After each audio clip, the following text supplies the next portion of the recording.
Moi, je préfère les vieilles maisons, je préfère vivre dans des endroits qui ont de la mémoire, qui ont du charme, comme ça, un petit peu désuet. C'est effectivement un choix de vivre. J'aime bien moderniser aussi, je vais pas vivre comme un grand-père.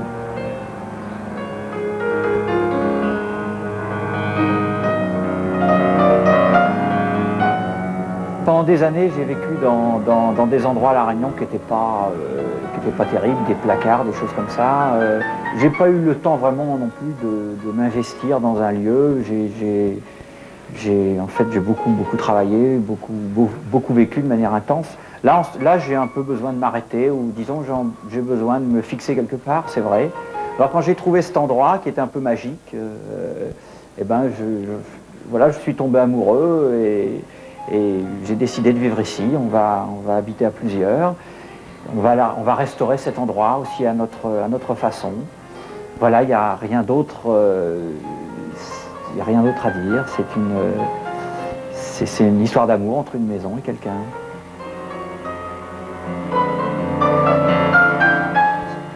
La plupart d'entre nous, on a eu d'autres métiers précédemment, on a eu d'autres expériences professionnelles.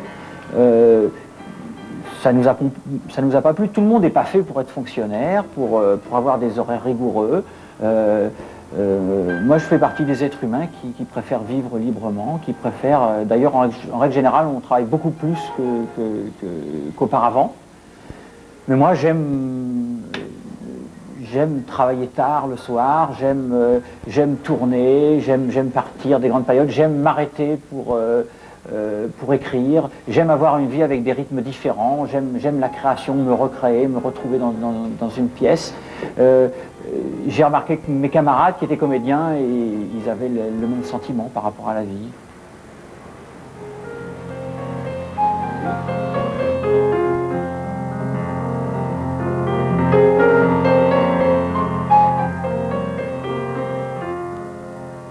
Notre type de travail, c'est un travail en équipe, c'est un travail de création, effectivement, entre personnes qui se connaissent depuis longtemps, qui je crois, ont une estime et un respect les unes entre les autres, les unes envers les autres. Et c'est peut-être ce qui donne l'impact un peu puissant de nos créations, je crois. Moi, je travaille avec des musiciens, des gens comme Jean-Luc Trulès depuis très longtemps. Je travaille aussi avec des scénographes qui sont des amis d'enfance. Là, on est au cœur du problème, au cœur de la création. Je crois que c'est ça l'important. Il faut travailler avec des gens qu'on aime et que l'on respecte. Là, il n'y a pas de... S'il y a un secret, il se trouve là.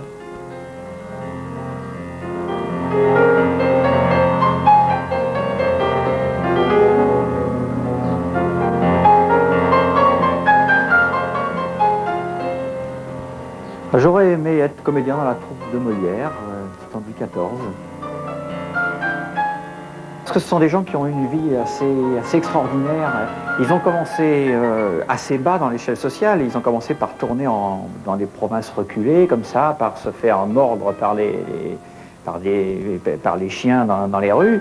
Et ils ont fini à la cour du roi, ils ont fini, c'est vrai, assez embourgeoisés. Ils ont fini par fonder finalement la comédie française. Mais ils ont eu la chance dans leur vie d'être un peu des pionniers et de rouler leur bosse, d'avoir une vie intense, pleine d'aventures et pleine de brillants, parce que c'était pas rien que de jouer l'avare, c'était pas rien que de jouer Tartuffe dans ce temps-là.